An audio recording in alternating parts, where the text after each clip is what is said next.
ಗುರುಗಳಿಗೆ ನಮಸ್ಕಾರ. ಹಬ್ಬ ಹರಿದಿನ ಬಗ್ಗೆ ಹೇಳಬೇಕು ಅಂದ್ರೆ ಇವಾಗ ಇರೋ ಈ ಜೆನ್ಜಿ ಅಂತ ಏನು ಹೇಳ್ಕೊಂಡು ಮಕ್ಕಳಿದ್ದಾರೆ ಅವ್ರನ್ನ ಸರಿಯಾಗಿ ಆಚರಣೆ ಮಾಡಕ್ ಹೇಳೋದು ಇರೋ ಜವಾಬ್ದಾರಿ ಜೆನ್ ಎಕ್ಸ್ ಮೇಲೆ ಅನ್ಕೋತೀನಿ. ಬಟ್ ಇವಾಗಿನಿರೋ ಮಾಡರ್ನ್ ಸಿಚುವೇಶನ್ ಅಲ್ಲಿ ಏನಾಗ್ತಾ ಇದೆ ಅಂದ್ರೆ ಹಬ್ಬ ಹರಿದಿನ ಬರೋಕ್ಕಿಂತ ಮುಂಚೆನೆ ಪೇರೆಂಟ್ಸ್ ಟ್ರಿಪ್ ಪ್ಲಾನ್ ಮಾಡ್ಬಿಟ್ಟಿರ್ತಾರೆ. ಈ ಹಬ್ಬದಲ್ಲಿ ಅಲ್ಲಿ ಹೋಗ್ಬೇಕು, ಆ ಹಬ್ಬದಲ್ಲಿ ಇಲ್ಲಿ ಹೋಗ್ಬೇಕು ಅಂತ. ನಮ್ಮ ಚಿಕ್ಕಂದು ನೆನಪು ಪಡ್ಕೊಂಡ್ರೆ ಈ ದೀಪಾವಳಿ ಹಬ್ಬ ಅಂದ್ರೆ ಎಲ್ಲ ಮನೆಗೆ ಬರ್ತಾ ಇದ್ರು ಅಂತ. ಹೊರಗಡೆ ಇರೋರು, ದೂರ ದೂರ ಇರೋರು ಎಲ್ಲ ಅವತ್ತು ಬರ್ತಾ ಇದ್ರು. ಗಣೇಶನ ಹಬ್ಬ ಅಂತಂದ್ರೆ ಎಲ್ಲ ಬರೋರು ಅಂತ. ಅದು ಸಂದರ್ಭ, ಮನೆಯವರು ಹತ್ರ ಇರೋರೆಲ್ಲರೂ ಸೇರೋಕ್ ಸಂದರ್ಭ ಅಂತ. ಮತ್ತೆ ಬೇರೆ ಏನಾದ್ರು ಈಗ ಉದಾಹರಣೆಗೆ ಯಾವ್ದೊಂದು ಕೆಲಸ ಇದೆ ಬನ್ನಿ ಅಂತಂದ್ರೆ ಗಣೇಶನ ಹಬ್ಬ ಬರೋಕ್ಕಾಗಲ್ಲ, ದೀಪಾವಳಿ ಹಬ್ಬ ಬರೋಕ್ಕಾಗಲ್ಲ, ಮನೆ ಬಿಟ್ಟು ಬರಲ್ಲ ಅಂತ. ಎಂತಾದಿದ್ರು ಕೂಡ ದೀಪಾವಳಿ ಹಬ್ಬ ಬರೋಕ್ಕಾಗಲ್ಲ ಅಂತ. ಇದು ಈ ವಾತಾವರಣ ಮೊದಲು ಇದ್ದಿದ್ದು ಅಂತ.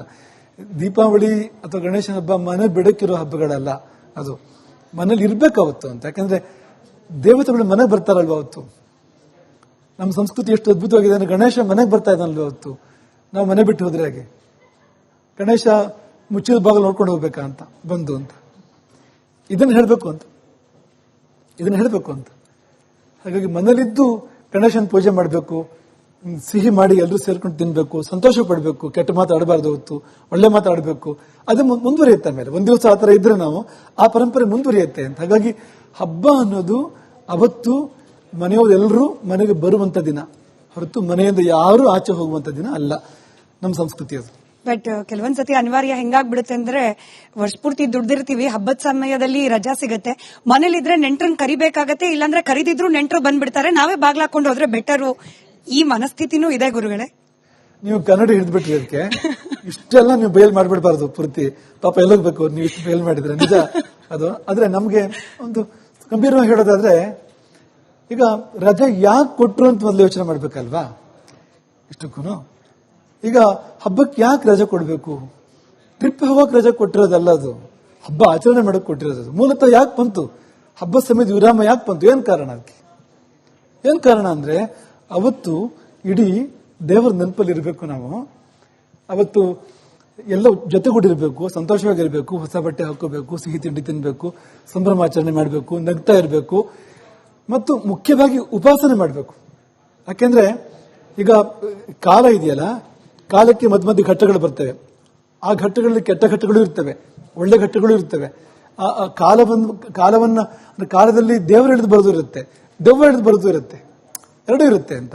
ಹಾಗಾಗಿ ಈ ಗಣಪತಿಯನ್ನು ಹೋಲಿಸ್ಕೋಬೇಕು ಅಂದ್ರೆ ಅತ್ಯಂತ ಸುಲಭ ಯಾವಾಗ ಅಂದ್ರೆ ಗಣೇಶನ ಹಬ್ಬದ ದಿವಸ, ಭಾದ್ರಪದ ಶುದ್ಧ ಚೌತಿ ಇದೆಯಲ್ಲ, ಅವತ್ತು ಪ್ರಕೃತಿಯಲ್ಲಿ ಗಣಪತಿ ಸಾನ್ನಿಧ್ಯ ತಾನಾಗಿ ಬಂದಿರುತ್ತೆ ಅಂತ. ಅವತ್ತು ನೀವು ಮಾಡೋದು ನಿಮ್ಗೆ ಅಂದ್ರೆ 100 ಮಾಡೋದ್ರ ಬದಲು 1 ಮಾಡಿದ್ರೆ ಫಲ ಬರುತ್ತೆ ಅಂತ.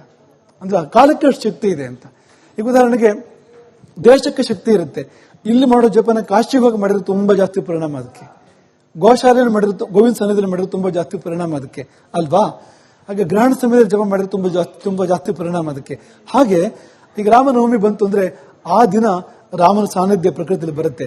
ರಾಮನ ಅವತಾರ ಅವತ್ತು ಮಾತ್ರ ಆಗಿದ್ದಲ್ಲ, ಪ್ರಕೃತಿಯಲ್ಲಿ ಪ್ರತಿ ವರ್ಷನೂ ಕೂಡ ಆ ದಿನ ಬಂದ್ರೆ ರಾಮನ ಅವತಾರ ನಮ್ಮ ಪ್ರಕೃತಿಯಲ್ಲಿ ಆಗ್ತಾ ಇರುತ್ತೆ.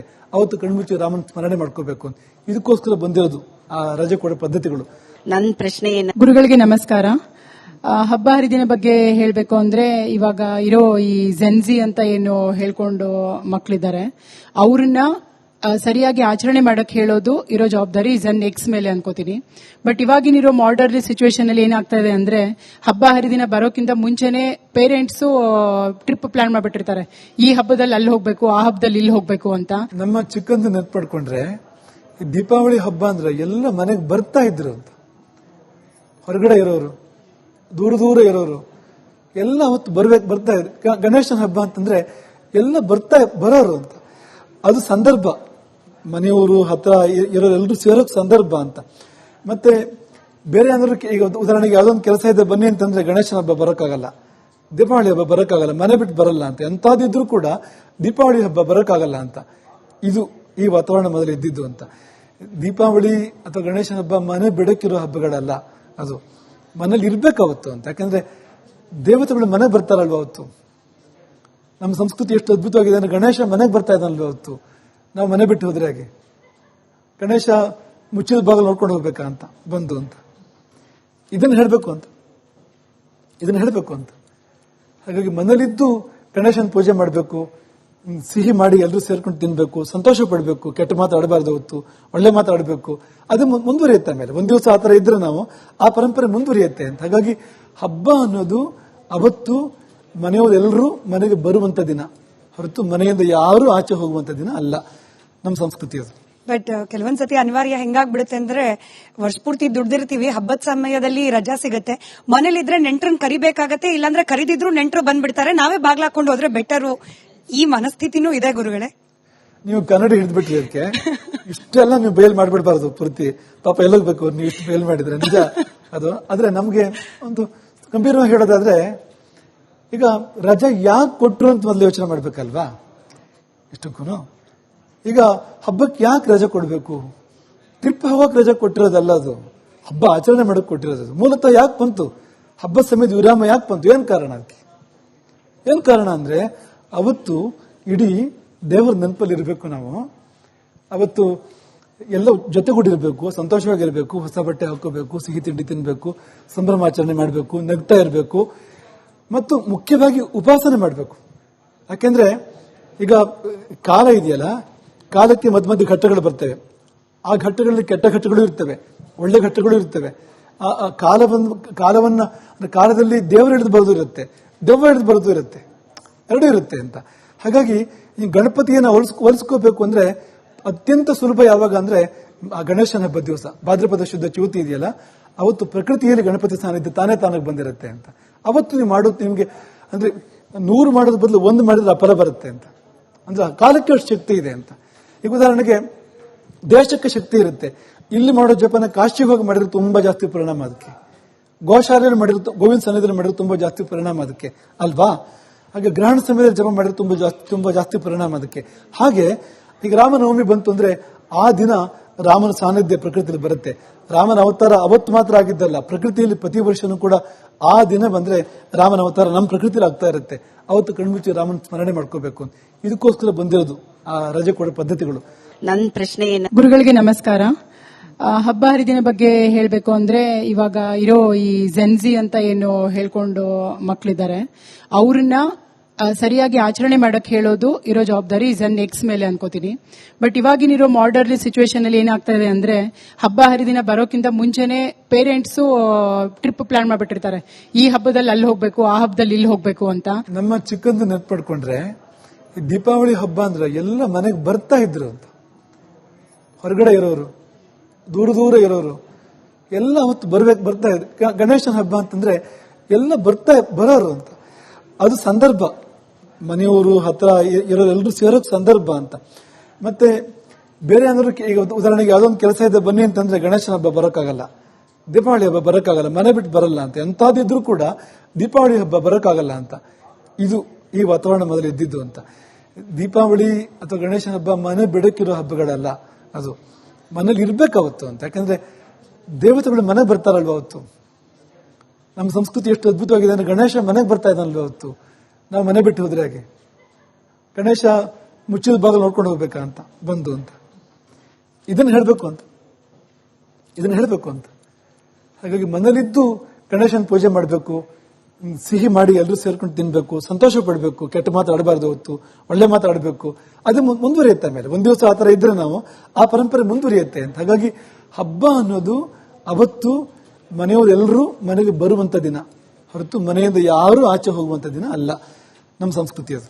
ಬಟ್ ಕೆಲವೊಂದ್ಸತಿ ಅನಿವಾರ್ಯ ಹೆಂಗಾಗ್ಬಿಡುತ್ತೆ ಅಂದ್ರೆ ವರ್ಷಪೂರ್ತಿ ದುಡ್ದಿರ್ತೀವಿ, ಹಬ್ಬದ ಸಮಯದಲ್ಲಿ ರಜಾ ಸಿಗತ್ತೆ, ಮನೇಲಿದ್ರೆ ನೆಂಟ್ರನ್ನ ಕರಿಬೇಕಾಗತ್ತೆ, ಇಲ್ಲಾಂದ್ರೆ ಕರಿದಿದ್ರು ನೆಂಟ್ರು ಬಂದ್ಬಿಡ್ತಾರೆ, ನಾವೇ ಬಾಗ್ಲಾಕೊಂಡು ಹೋದ್ರೆ ಬೆಟರು. ಈ ಮನಸ್ಥಿತಿನೂ ಇದೆ ಗುರುಗಳೇ. ನೀವು ಕನ್ನಡ ಹಿಡಿದ್ಬಿಟ್ರಿ ಅದಕ್ಕೆ. ಇಷ್ಟೆಲ್ಲ ನೀವು ಬಯಲ್ ಮಾಡ್ಬಿಡ್ಬಾರ್ದು ಪೂರ್ತಿ.